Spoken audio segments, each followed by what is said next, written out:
Hi everyone. As you can see, this is part 2 of our video on nurturing a hot lead in YGL. I'm back and using Jane Doe as our example, and I've left these tasks in here that last we left, she was going to come in for a tour, and she seemed like a really hot lead that was really going to be moving her mom in pretty quickly. And so let's say, just for the sake of argument, that she came in for that tour. So I'm going to save those changes. Yep. You won't get that pop-up normally. Again, it's just because I'm saving a task for in the future. But Jane Doe came in. She came in for a tour. It went very well. And I'm going to say that here. Tour went very well. She really liked the food. Let's say they ended up staying for lunch, meeting staff, liked the apartment, etc. We can say lots of things, and because I don't want to take up all of your time going through the notes, what I would do is really thoroughly document everything that happened during the visit, and whether or not her impressions, maybe things she said, more information that we found out about Mary or Jane, and about how quickly they're looking to potentially move. What would be a really great idea is when she came into tour, if I could find out exactly what kinds of things she really was looking for, so we could see if we could provide those things. Now, since I don't have a lot of time in this video to be able to put in all that documentation, I'm just going to put in the basics for you for right now and add my notes. Now, let's say that after they toured, now as a really hot lead, we're going to follow up very quickly. With a hot lead, every task should be within 1 to 2 days of the last time that you actually spoke with them. And now you're not getting them to move in within 1 to 2 days, you're just getting them to the next step. What's the next step in the process? Now, after she's come in for a tour, say, they're going to need some time. She says, you know what, I've really got to finish getting the paperwork from the doctor. I'd like to tour some other communities, so I'm going to need a little bit more time. So we're not going to bug her 2 days after that. We're actually going to add a new task, and I'm going to say, let's give her about a week, and then I'll give her a call, and I'll just say we're going to follow up to her tours and set that up for myself to actually call her and save that change. So on the 12th, I'm actually going to call her, see how the tours went, or if she's been able to actually tour some more communities, and see if I can provide any other information or whether or not she'd like to come in again and check things out again.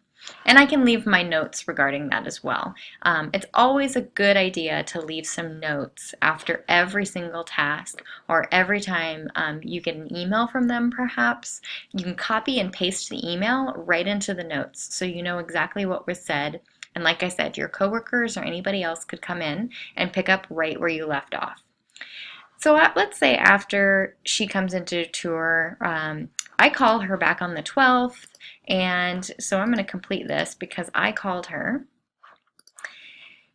and found out that actually Mary has now, in this time span, slipped and fallen. And so she actually has to go, she's in the hospital, and she actually has to go to rehab after this. Now, she can be in rehab for anywhere from, a few weeks to a couple months. And so this lead has all of a sudden gone from being a really hot lead to maybe a warm lead. So I'm going to actually change that status. Now, normally I wouldn't give up on anybody that quickly, and I'm not giving up on her, but we know that she's going to be in rehab for quite a while, so she's just not going to be able to move in right now. So maybe her timeline, and actually I'm going to change her decision status here to maybe resident in hospital or decision on hold, because she is, and it's going to be a little while, so it might be a few months before she moves in. So I'm going to add a new task actually, and in this case, because she might be in rehab, I'm going to wait just a few weeks or a couple weeks, no more than 2 weeks though, to say, since I talked to her on the 12th, I'll say I'll call her on the 26th and just see if Mary is okay and how she's faring in rehab. And then once I talk to her, again, I'm going to include my notes and be as detailed as possible in terms of how that phone call went and what happened. So, and let's just say I didn't actually get a hold of her, but I'm going to say I left a message for Jane, call again tomorrow.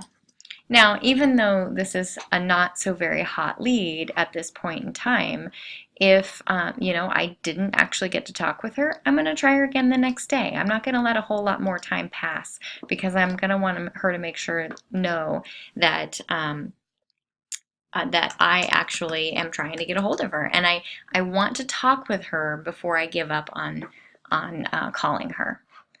So let's save that change.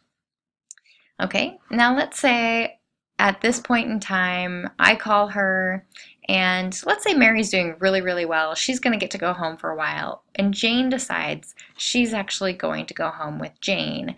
Mary's going to go home with Jane for the time being to actually take care of her mom in the meantime. So they're getting to a point where they're really not going to move quite as quickly as we thought they were going to move. Okay, so I've called her. I talked to her about that. And again, I'm going to include in my notes very detailed information about what we talked about. But at this point in time, she's now a warm lead still, but not quite as warm as we first thought. And, the situation has changed. So my next task is actually going to be to follow up in probably another 2 to maybe 3 weeks, but not too far out. And then at this point, I'm going to call and I'm going to say, you know what? Let's invite Mary to an event or an activity because, as we put in our notes down here, Mary's very social. She really likes to get out and she likes to talk with people. So we completely understand that she is not going to necessarily be moving in tomorrow, but she's a social person. So if we can get her to come into the community and she likes it and she can make some friends, the chance of her moving in down the road increase greatly. So we're just going to invite her to an event or activity. And we can do that every 2 weeks. We can do that once a month. And we can continue to regularly give them a call or an email and follow up and just and keep inviting them to events because it's a great way to keep in contact with people without being that pushy salesman trying to get them in the door and just to move in. Because we understand circumstances may have changed and she may not be moving in anytime soon. So let's say I call her and, maybe I try calling her 2 or 3 times and it's just, I'm not getting a hold of her. So I'm going to mix it up a little bit. So I'm going to say, if I really can't try getting a hold of her, I'm going to try just a couple days later and I'm actually going to email her because this will mix things up again. This will mix it up, and maybe she's not a phone person. Maybe she likes to respond to emails more than phone calls.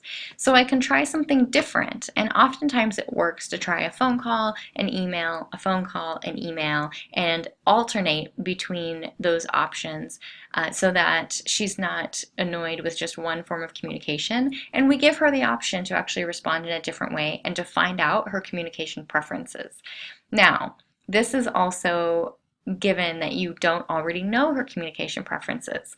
When you're initially talking to a lead, the best way to find that out first and foremost is simply to ask, how do you prefer to be contacted? And then and you can make that contact regularly with maybe a phone call here every once in a while if the phone is not your preferred method. It is still ideal, of course, to talk with them in person. But you see, so now I've gone, a couple weeks and I'm kind of spacing out my events. And let's just say this lead is getting a little bit colder by the minute. Say that they really have decided that, mom's going to live with us for a while. It's really working out well. So we'll probably won't do anything for another 6 months to a year. Now that we know that, I'm going to put in my notes again. Moving for 6 months to a year. And again, I'm going to put in a lot more detail than this than I have time to at the moment, but this is just to give you the idea that you want to document every single time you actually do finish up a task. You want to put in the story behind what's happening with that lead. And so let's say that I complete this task, I emailed her, invite her to the event, and they weren't able to come. That's fine. I'll just keep inviting them to events. But now, since they're moving out 6 months to a year, she's going to be on our mailing list, so she's going to receive our newsletter every month, which kind of keeps us in regular contact with her and keeps us top of mind. And now we're also going to just give her a phone call, say once a month, then before our next event, to make sure that she's on the list, and we just invite her to the event. Again, no sales pressure, just inviting to the event to keep top of mind and make sure they're aware that we want them to come in and be part of the family and meet people and see what we're all about.